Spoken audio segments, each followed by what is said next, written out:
I would love that. Or at least another Chrono Trigger game, but that's probably not going to happen. Outside of the press conferences, there was also one other major thing that I wanted to talk about, and that is we got some more details on the upcoming XCOM 2. It follows after XCOM Enemy Unknown, but it takes place in a world where the XCOM organization failed and had to go underground. The aliens have taken over the Earth. So now the XCOM organization has had to rethink how they do things. This is 20 years after Enemy Unknown. So they've gone underground, had to figure out how to do things all over again. They are now a guerrilla underground organization trying to subvert the alien overlords who have now taken over and become basically the world government. There are some new units involved, including one unit that actually does some melee combat called the Ranger, which can really get in close and slash at things with a melee knife weapon. There are also more aliens, including this one very brutal unit called the Viper, which can actually pull people out of cover, Scorpion from Mortal Kombat style, get over here, and squeeze the life out of them like an anaconda. So the combat has gotten a lot more interesting and a lot more deep on both sides of the war. It looks a lot better. The storyline seems like it's going to be pretty interesting to see. As a fan of Enemy Unknown, I am looking forward to this. I'm if I can, gonna get it, gonna play it, because it looks fun. It really does. And also the major difference is instead of having a preset evac points, because again you are a guerrilla organization, you can actually set your own evac spots for the Sky Ranger to come in and pick you up, which makes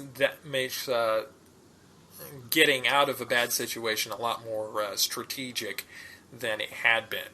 It's probably going to be harder than Enemy Unknown, so I'll probably be playing it on easy most of the time, but well, I do that with most games anyway. But I'm really looking forward to it.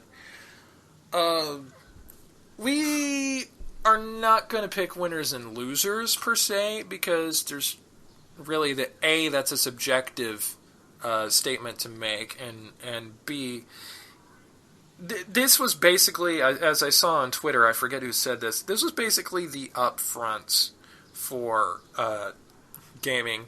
So really, who you think won and who you think lost is going to depend on where your loyalties lie, what kind of games you're interested in. Except for PCs. Yeah. PC won.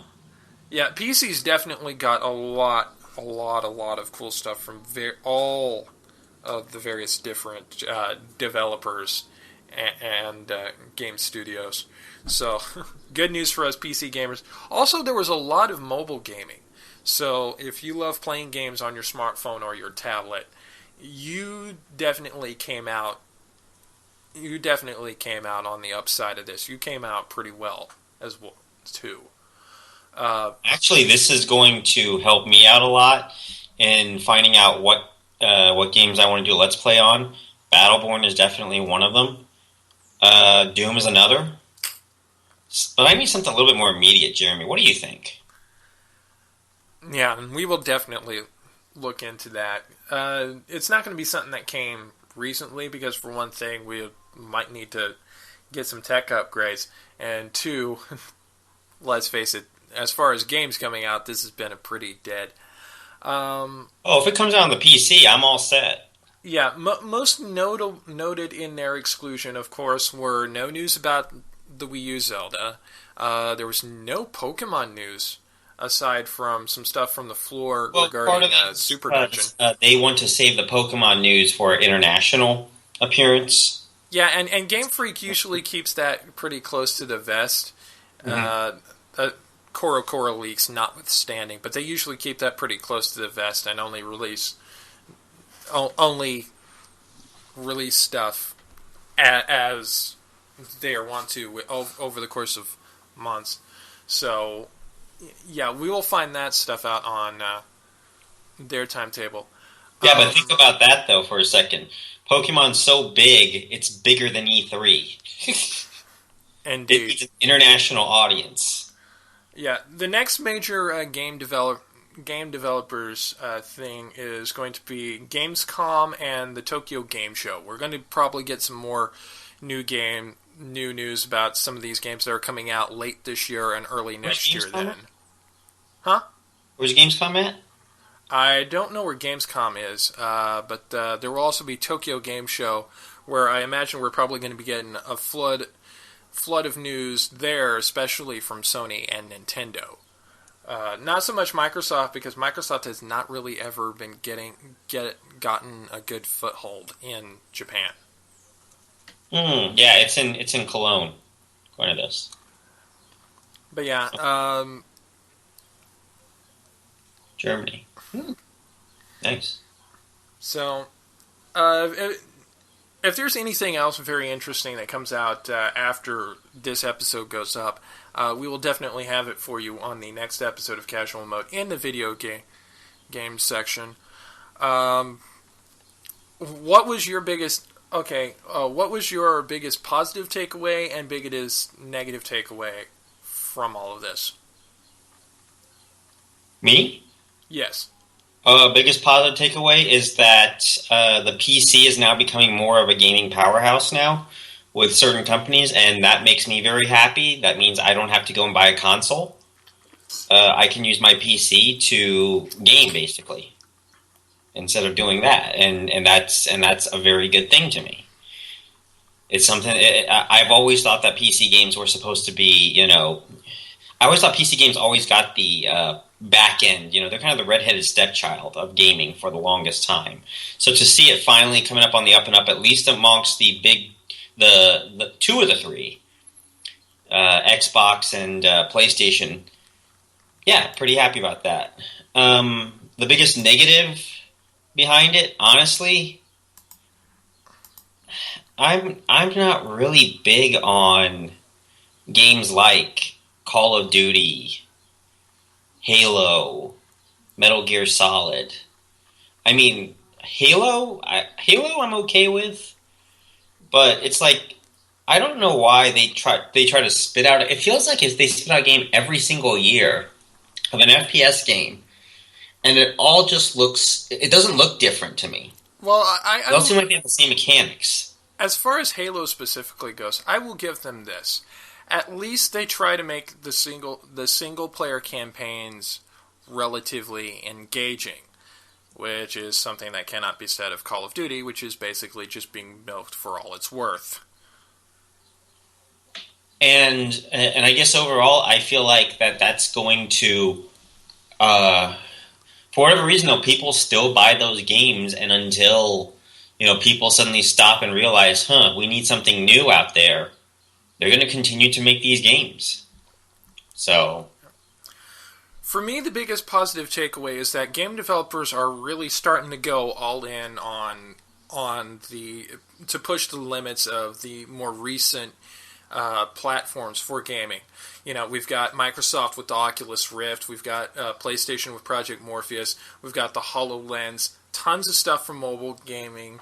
Developers are really willing to put in the effort to make those platforms just as good and comfortable for gaming, and get games out there just for whatever device you have, to make sure that there are games that anybody can play. And on a side note from that, it seems weird that Microsoft was actually kind of pushing some of the more broadly targeted games as opposed to their usual niche games. You know, there was a lot of stuff that had a great wide ability of appeal. You know, one of the indie games that they were showing during their indie game showcase was a very, very colorful game called Gigantia, a free-to-play Xbox One and Windows 10 exclusive. And that's something you don't normally see on Xbox consoles. You don't normally the games that you see on the Xbox One that you think of, they're key games. They're just shades of dull and brown and such. But there's color and life now on these consoles, where I think honestly people are starting to realize that diversity in games is not a bad thing. So they're really pushing the limits on the kind of platforms where they're putting out games, and on the kind of games that they put on those platforms to make sure that there's a broad base of experiences. By the way, if they really want the HoloLens to succeed, my idea, make it cost $600 instead of the $1,500 that Google is doing for Google Glass. Boom. They'll beat Google in that category, hands down. Also, don't be afraid to allow people to make porn apps. Because if porn gets behind you, with one rare exception, that being the HD DVD format, if porn gets behind you, you're going to win. It is a historical fact. That's going to be funny. The biggest negative takeaway is that for all the love and attention that some of these franchises are getting, and some of the interesting things that are being done with franchise, there are still some franchises that are being driven into the ground, like Call of Duty. Need for Speed, it looks okay, but honestly, they basically had to reboot the series because it was starting to get, for lack of a better phrase, driven into the ground. I'll take a shot at Need for Speed. There's another goddamn Dark Souls game. Ugh, dear. Fuck Dark Souls. Yeah, and yeah, while there are some franchises that are getting a lot of love behind them and attention and that are labors of love, there are still the ones that are being just driven into the ground. And especially with Metroid. I hate seeing that to Metroid. Don't get me wrong. Federation Forces looks like a fun game. Blast Ball looks like it's going to be a lot of fun. But it's not the Metroid game we want nor need. We want to play a Metroid game where we are in the armor of Samus, or at least in the Zero suit of Samus again. That's what gamers are wanting. Having a game from the Metroid universe is all well and good, and I hope that this game actually does become somewhat successful. But if you look on the YouTube videos for the trailers for Metroid Prime Federation Forces, it is getting... The ratio of thumbs up to thumbs down is skewed so heavily towards the thumbs down because people are trying to tell Nintendo, we don't want games in the Metroid universe. We want a Metroid game. We want experiences like what we had with the original Metroid on the Nintendo. We want experiences like Super Metroid with suitable evolution, and we want experiences like we had with the Metroid Prime series, not like Other M, because seriously, fuck that game. But we want to recapture that feeling in a brand new way, and you're not giving us that. You know, Call of Duty Black Ops is the same old shit. Metroid is not anything. It looks to be a fun game, but it's not really anything interesting.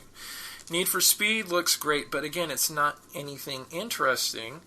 And of course, EA Sports, while they are doing some of the interesting things with their games is, again, not all that interesting. Just Dance is the same old shit. And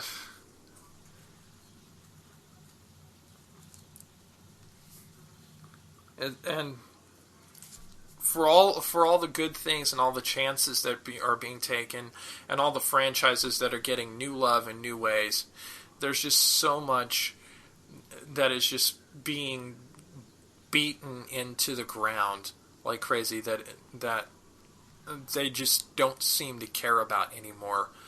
And unfortunately, some of those are going to sell anyway. There are people out there who are going to buy Call of Duty in droves. And the gaming industry can get away with this shit, basically, and it just makes me sad. And anyway, yeah. When we said there was wall-to-wall E3 coverage and not much else this episode, we weren't lying. Yep. We have pretty much covered E3 from pillar to post here. Well, at least of what it is so far this week. Yeah, so if nothing else, we hope you've managed to take away something interesting from our coverage of this. Add our voice to the crowd of all those people who are talking about all the wonderful things. And in fact, I was watching some of the other reactions, and it's good to know that there are people out there who are as excited and as optimistic about Horizon Zero Dawn as I am. And again, you can tell there's a lot of love in the gaming community by how they have treated the Kickstarter for Shenmue 3. Yeah. You know, and that's something you don't expect to see at E3, a Kickstarter announcement for something, but it is something that has been desired by gamers for so long, and of course, the gamers have shown their love in droves by obliterating its funding goal in less than half a day. You know, we gamers, we love games. And I'm all for spreading that love. I'm all for spreading that love to new IPs, to new entries and old IPs. I am all for spreading that love. So, we hope. If you want to spread the love and talk with us about all this various different stuff, there are so many different ways you can do that. Whether you agree with us or whether you disagree with us, you can catch us in any of the various different places. David? CasualModePodcast.com. One site. Facebook.com/CasualModePodcast. You can check us out on YouTube, on Instagram, on SoundCloud, on Twitter at ZeroSageHarpoya. I'm at Shadowbird712.